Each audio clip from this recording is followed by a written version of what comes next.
Vape en question, économie. Vape question, economy with Julien PILLOT, doctor in economy, expert in innovation strategy, competence right.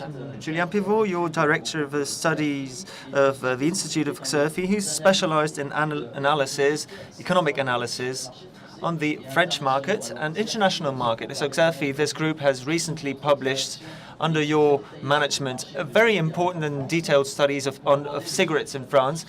Well, I would like to ask you a number of questions on this subject. First of all, what is the weight of the market, of the cigarette market in France? Well, the cigarette market is a market which we have evaluated in France in 2013, and it represents 265 million euros. It's based on a product which is very innovating and which is structurizing itself. There's 5-app, for example, or snaps, and the difficulty is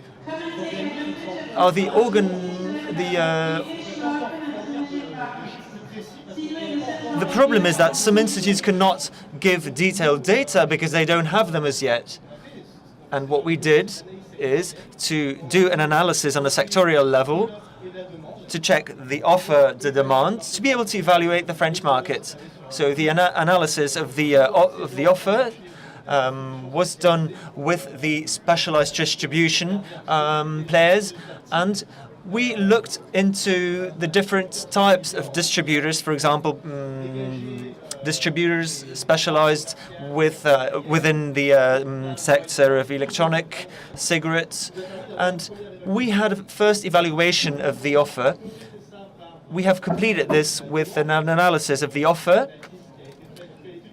and a study was conducted by OFDT. We had great help of them.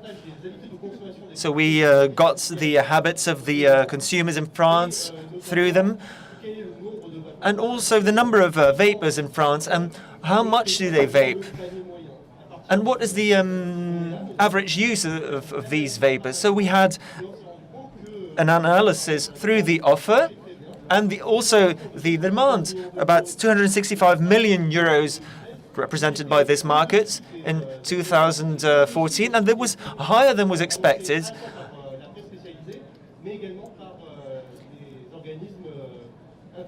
And this was indeed confirmed by a number of institutes. Do you have any ideas where this is leading to? Well, according to...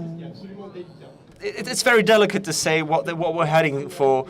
There are 3 scenarios, and we have tried to check what the provisions would be for the market of 2016. And of course, you have to take the regulatory framework into account. So it's very difficult to do provisions that are really trustworthy. And the truth is that in this market, we see a number of structures, and there's going to be an enormous impact when it comes to the regulatory framework on the habits and the rights for the vapers. And of course, this could lead to a certain impact.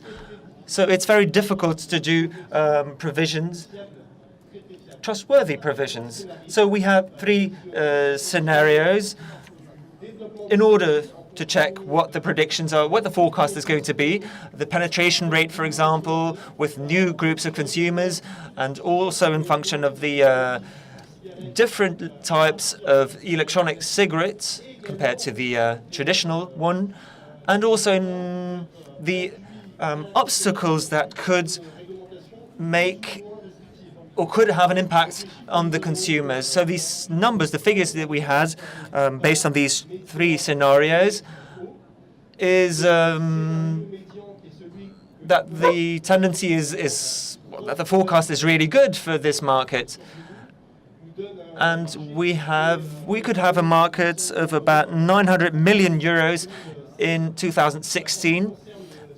And as far as the lowest scenario is concerned, so the worst case scenario, let's say, we're about at a growth of about 500 million euros. So today, 250 million, and the best case scenario would be 900 million euros. So this is an enormous figure.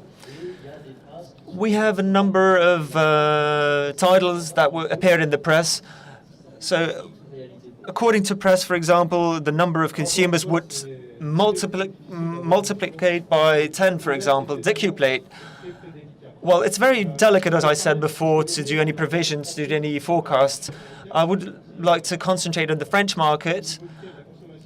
And, of course, other stimuli are also involved in the consumer profiles. And maybe it's plausible that one day there will be more vapers than smokers, of course. And Brussels has given the member states 2 years to create a regulatory framework around this, the consumption of this product, and also to dominate, to be able to regulate the market on the product. And to be able to smoke in every certain circumstance and every way you can, well, it will depend on the legislations, of course, if that's possible or not. And this is already the case for the classical, regular cigarettes. About taxes, for example. So these are factors which are outside of the scope, and that's why it's very sensible and difficult to give forecasts on the subject. So we're not sure what the future of this product is going to be. The manufacturers will have to innovate so that the consumers get a good experience. The product needs to be innovated, and this will be a good exercise for the manufacturers in the forthcoming years. So, for the moment, often vapers are considered as geeks, for example, but this profile, this image will need to be, will probably change in the future when more vapors will arise. And even regular smokers, chain smokers, with a classical product, which is the regular cigarette, well, these people will have different experience by the electronic cigarette, and will maybe one day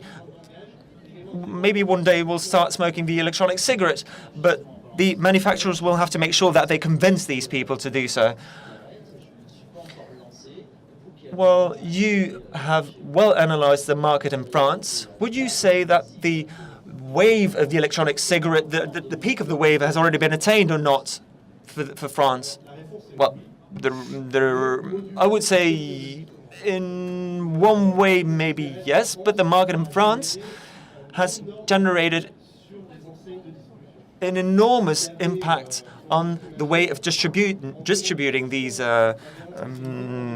products. So we passed from 400 shops where you could buy electronic cigarettes. Then the year after we passed on to 1,100, and then 2,700, and it's going further and further. So it's an exponential growth we can see on this market of the electronic cigarette.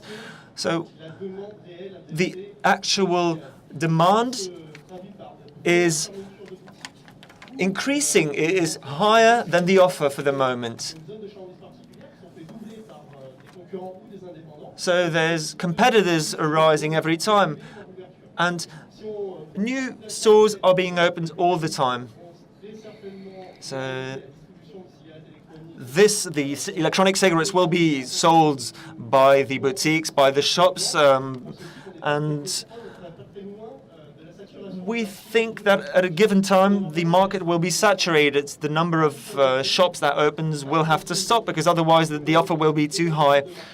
We had a number of market studies where to implant new shops, so this is still going on, but at a given time it will have to stop, of course. Unfortunately, you will have to find funds as well. You will have to pay people to work in those shops. Would it be possible to go to a bank and say, okay, I would like to open a shop, and what would the bank have as a reaction in France? Well, the banks have indeed lent a lot of money.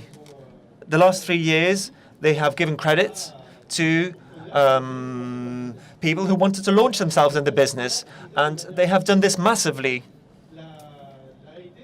The reality is that in a context of crisis, where it is difficult to get credit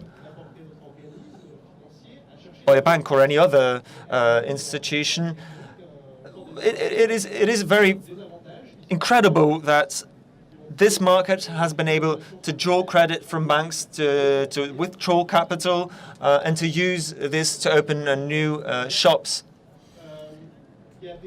And there were a number of figures which clearly show that the results are very positive for the first year.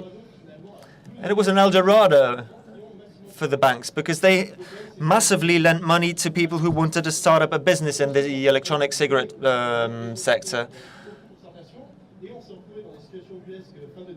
So, end of 2013, there were small shops who had invested in the electronic cigarette market and who got a loan from the bank.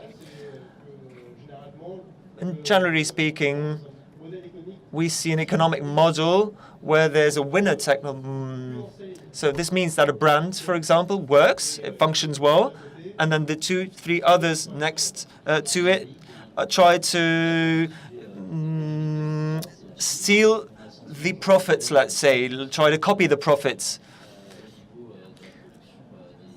When it comes to production of the material, it comes from China very often. And do you think this will be the case for the future as well? Will these materials always come from China? It's very delicate to reply to this question, to answer this question, because China has a very clear advantage, because the invention was done in China.